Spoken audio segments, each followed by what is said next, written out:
basically give you eternal life.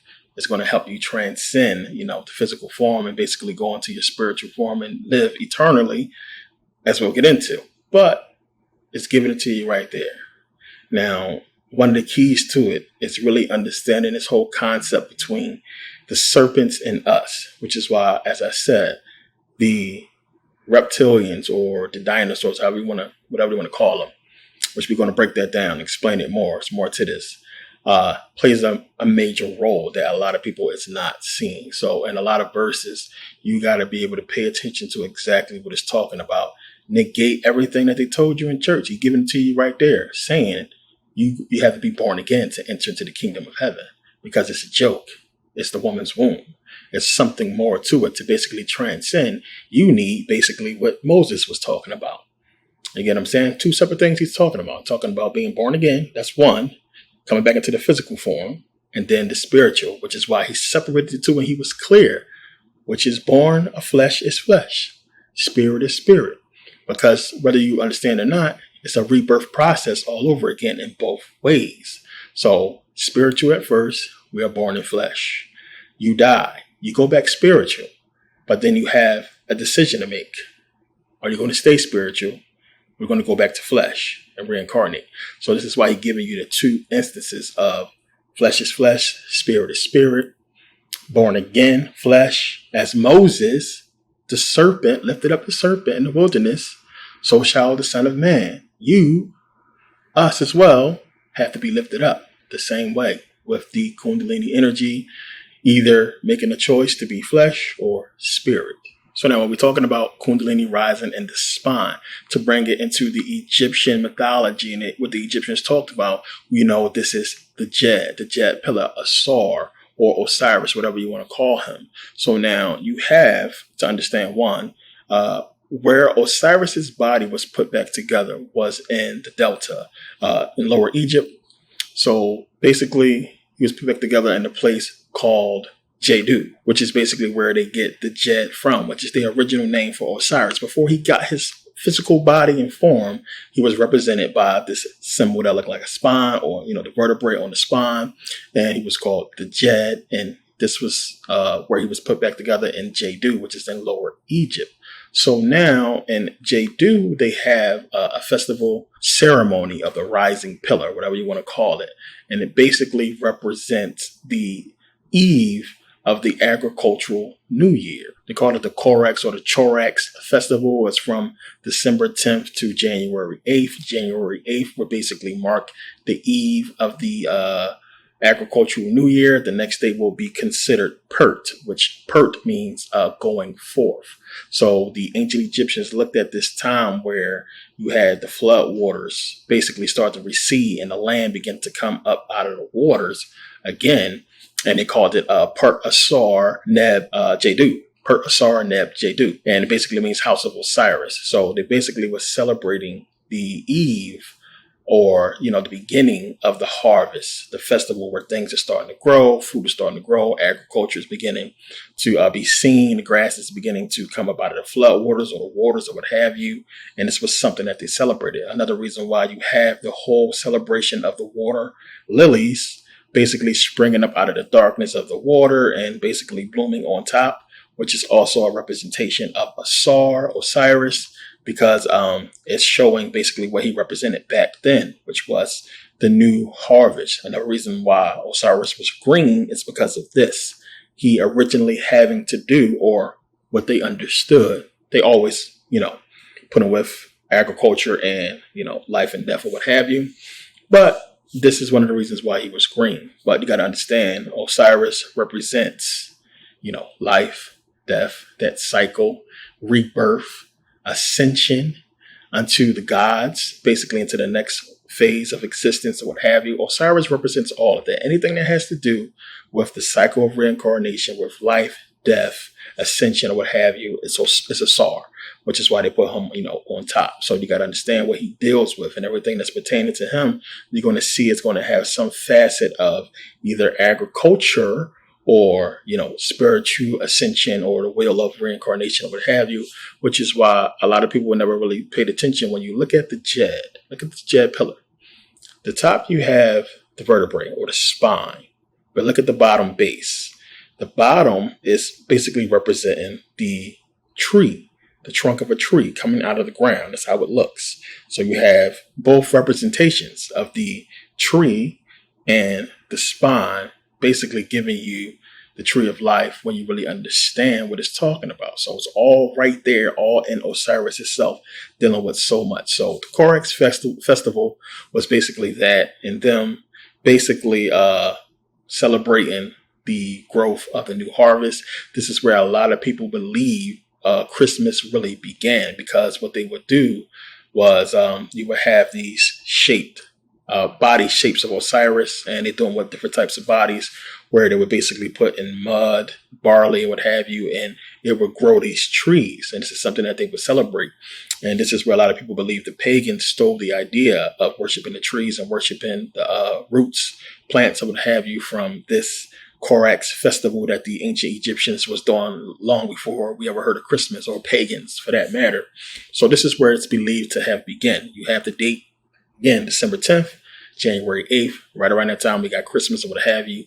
All this stuff was going on around that time pertaining to the ancient Egyptians, and not the Greeks or pagans or what have you. This is where they got the concept from, when you understand the celebration of any type of harvest or anything like that begin there. And this is what the pagans and everybody else was really into, that the Druids, what have you, was into these types of festivals. So you got to understand, when you're talking about Kundalini rising and this whole process, same thing Jesus is talking about in the Bible, we're talking about two different processes that's taking place at death. You have two cycles that's going to occur. Well, one out of the cycles is going to occur. They're going to either reincarnate, come back to the physical, or they're going to move forward into the spiritual. And that's what it's representing with Kundalini energy. The caduceus, the two serpents, representing the dualistic nature. Remember, we're talking about dualism here. You have spiritual, physical. You get it? So this is why it's two different cycles. One cycle of flesh, one cycle of spirituality, which is basically what Jesus is talking about in the Bible when he's saying, you have the flesh is flesh, spirit is spirit. Now, Osiris represents the mastery of those cycles, plain and simple. That's what you got to understand, the master of that cycle. And when you look at the Book of the Dead, remember, we talked about this. You have the Book of the Dead with Ani. And what happened when Ani passes judgment? Remember, judgment of the heart, truth, ma'at, plain and simple, which when you really understand, your heart is both on this physical realm, spiritual and physical at the same time, because your heart generates that magnetic field, that energy, spiritual, and it's flesh. It's dual, it's powerful when you really understand. But remember, when Ani passes through judgment and makes it, to Asar, he's called the Osiris, or Asar Ani, or Osiris Ani, having the Osiris name before his name, basically saying he mastered, same thing the Kabbalist is talking about, mastering the Malakuf, the physical level, but him as well as the spiritual. He mastered it. He moved forward. So you have to look at the cycles and look at what it's talking about and how it's all basically giving you Osiris when you understand. It's going to make a lot more sense later.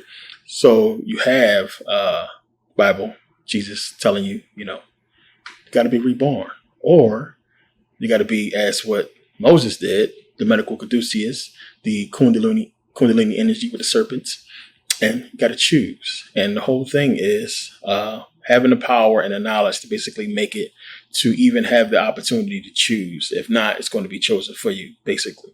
So now this is all in the pyramid text, and it's saying here, this is utterance 321. It says, to say the words, O you, whose back is on his back, bring to Unis. One of the reasons why I went to Egypt to go to Unis, another reason why I'll talk about later. Bring to Unis the offering mill, which is on the back of Osiris, so that Unis may ascend on it to heaven, which we know that's talking about biblical heaven. That's just how they translated the word. So that Unis may serve as cartier, guardian, protector, or protection to Re in the sky. So now we understand so many people talking about, meditation and Kundalini rising and how meditation helps out with that. And we see the dragon symbology everywhere, especially in the caduceus and with Kundalini rising, which is basically, two serpent dragons that represent those things. But we see esoterically, esoterically, dragons represent immortality. They represent the cycle of life and death, and we see it in so many different places with Ouroboros, which we'll talk about, and the wheel of reincarnation, usually represented with a dragon on the outer part of it. But we see the symbology in so many different places, having the dragon esoterically represent immortality, which is basically really giving us a major clue into the fact that we're seeing it everywhere. We're seeing the dragon symbology in the Bible. We're seeing it in ancient Kemet, which we're going to get into, and what it's pertaining to. So now, before we get into all this, let me give you my theory on all of this, because my research we're going to talk about in a second. But when you look at it, we know the ancient Egyptians was basically the first alchemists. They were into alchemy. And when you understand alchemy, which we'll talk about in a second as well, you understand that there are different types of, alchemy, and different types of transmutations or agendas or goals you would have with alchemy, not just about base metals and gold or what have you.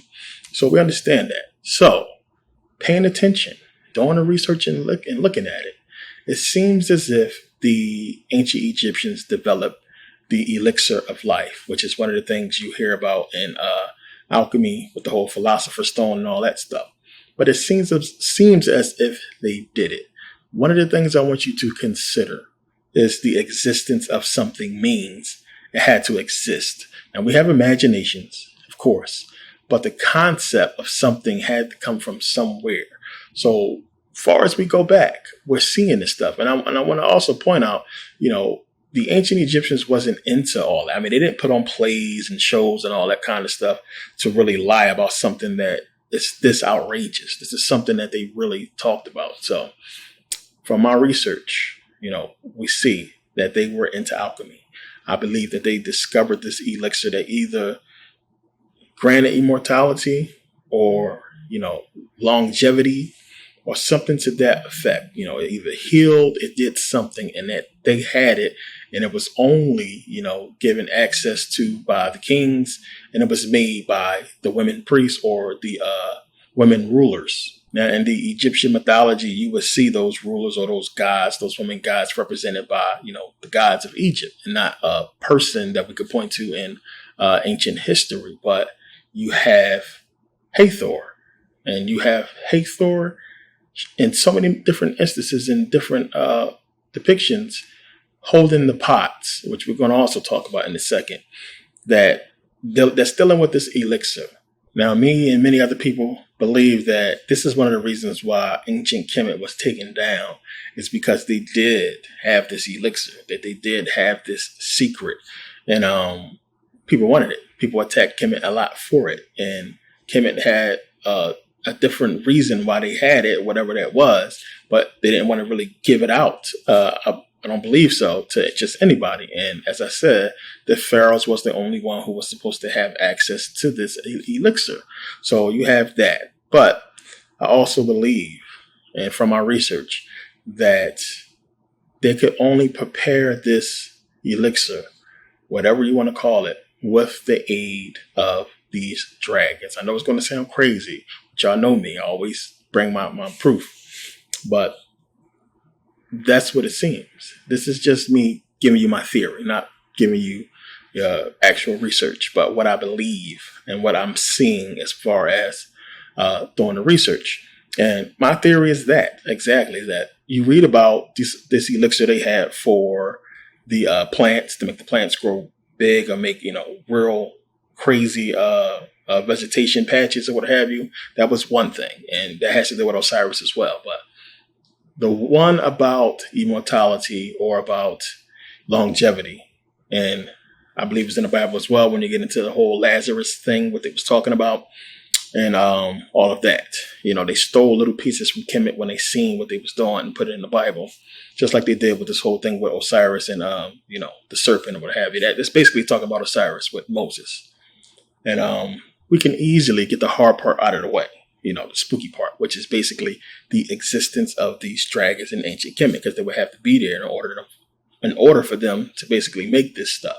So the hard part we can get out the way easily with the existence of dragons or dinosaurs in ancient Kemet. It has been proven Now, we talked about this in Mystery School 5. I talked about this, about how they can prove the existence of dinosaurs in ancient Kemet, that they talk about dinosaurs or dragons in pyramid texts. We'll get into this in a second. But, it has been proven, and it's one of the things, of course, we won't see on mainstream media in America, but it's been talked about and shown over there. Now, it says here, and of course, they want to use the existence of dinosaurs to say that they helped build the pyramids, which is crazy.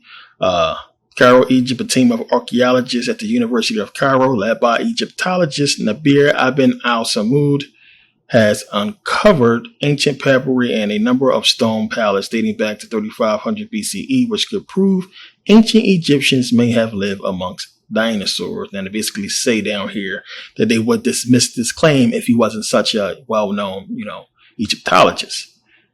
And it says here, I understand, this is what he's saying. He said, I understand our present view of human history is completely different from what we are proposing, but based on these ancient papyri, we must consider the possibility that dinosaurs may have lived amongst ancient Egyptians and were possibly tamed to carry huge blocks that compose the pyramids. And they citing the Narma palette, which is real. This is one of the oldest artifacts in world history, period. It's real. And we see this, and it's no other animal we can pertain that to looks dinosaur-like. There are a lot of animals that are extinct and we don't know what actually existed.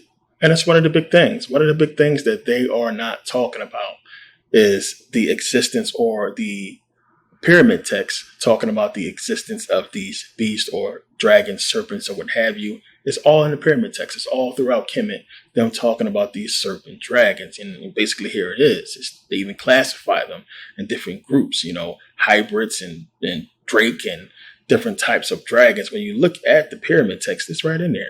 I mean, we got to look at one talking about Wajet, which is a serpent. And the ancient Egyptians had a lot of, serpent deities in their mythologies. It's one of the reasons why I went to Kemet last year, to really see for myself, was it really talking about this, and talk to the guys that was there for them to point it out, to see in the pyramid text, was they really actually talking about serpent dragons? And clear as day, they were.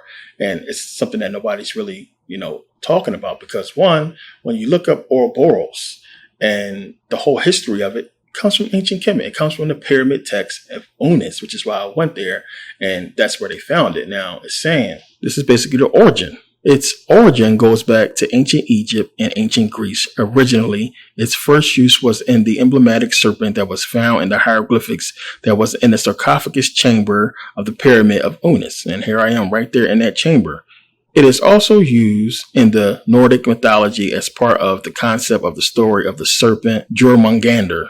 Now, a lot of you have been, hearing about the pyramid text and hearing about ancient Kemet and studying the pyramid text and everything like that for years. None of you have really heard people really expand upon the existence of serpent dragons or dragons in the pyramid text. It's just not something that you hear about, because people don't want to be known as, somebody talking about something spooky or far-fetched, in their videos. I'm a real researcher. I really do this. I be up for days researching, trying to figure this stuff out, because I'm obsessed with it. I'm just keep it real. But it's good for us to have this recording of this information and pass it down to each other. We have to know they left this stuff for us to put together, and we're not doing it. And, somebody has to figure this stuff out.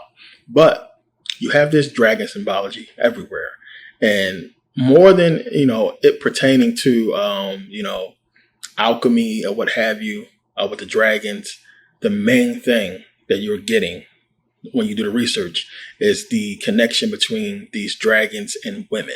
It's just there. Even when I talked about Maria Gambudis, when she was founding the whole civilizations with just women, they always had this connection. The person that was considered the great mother was always buried with this, figurine of a serpent dragon, or the transition from this reptilian to a human. Remember, I showed that in one of my videos, but it was there, and it's always this connection. So one of the things you got to realize, long before, the Salem witch trial, the so-called Salem witch trial, women was being called, there were witches or whatever like that. Witches did not originate with Salem. Just let me say that. You had in ancient Kemet the alchemists, which were women. And that's where the whole thing sprang from the women in ancient Kemet being alchemists, being the ones who made these elixirs and potions or what have you. Long before any so-called witch brewed anything, they was doing it in ancient Kemet. So witches and that whole concept that began with some white women in Salem, it began in ancient Kemet. And you can see clear as day in the hieroglyphics. Pay attention to what she's holding. They look like cauldron pots. Look at the flames right here. These are flames where these pots are going to go on. That's where the whole concept and visualization of a cauldron on fire comes from, right from the hieroglyphics, right in the reliefs, because this is what the woman was doing. They was brewing this stuff. And I believe there is a major connection with the dragons and them that they don't want us to connect.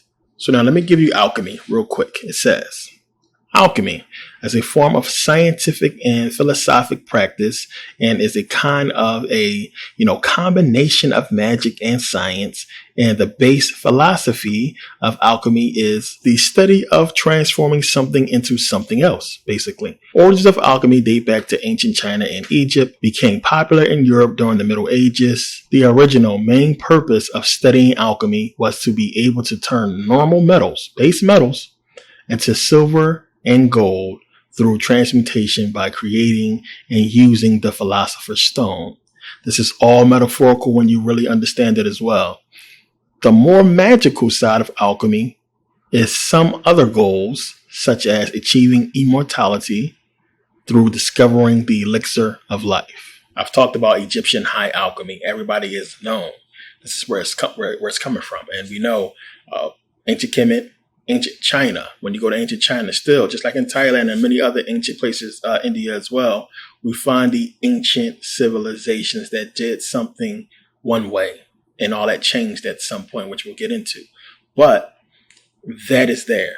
That is something we can't ignore, the existence of the Egyptians and Egyptian high alchemy and what they were really into, and that the process was more than just gold. And if you are understanding the Egyptian civilization and knowing that, there wasn't really about having gold and being super wealthy, whatever like that. They used gold for what they used gold for.